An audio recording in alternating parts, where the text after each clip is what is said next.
na makabenta tayo para may gagastusin tayo sa birthday ni nanay tsaka anniversary namin ni Mrs. Ang daming magaganap ngayong August mga tropa. Kaya mamaya bebenta tayo.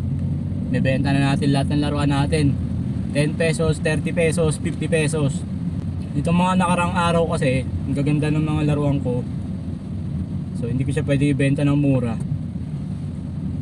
Pero meron pa naman ako doon yung mga anik-anik. Yan yung mga binibenta ko ng 10, 20, 30, 50. Kasi kapag marunong ka na sa laruan, alam mo na yung value niya.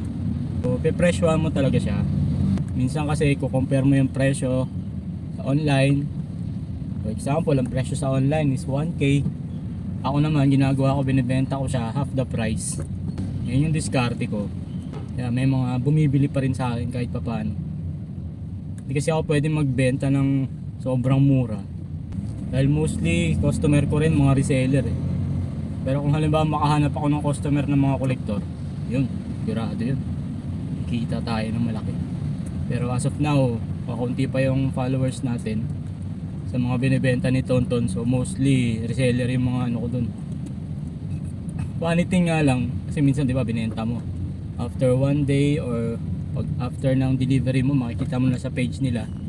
So may idea ka kung magkano nila binenta, which is normal kasi ginagawa ko din yun. Bumibili rin ako sa kapwa ko reseller. Tapos syempre bibenta ko na kikita ako, may patong. Hindi naman pwede yung binili mo ng ganitong presyo tapos bibenta mo mas mura or ganun din presyo, di ba? Hindi business ang tawag doon.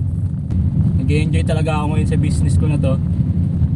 May time na walang kita, may time na maliit yung kita, may time na malaki yung kita. Pero walang pinagkaiba eh, masaya pa rin ako. Yun yung kagandahan sa business na mahal mo o gusto mo.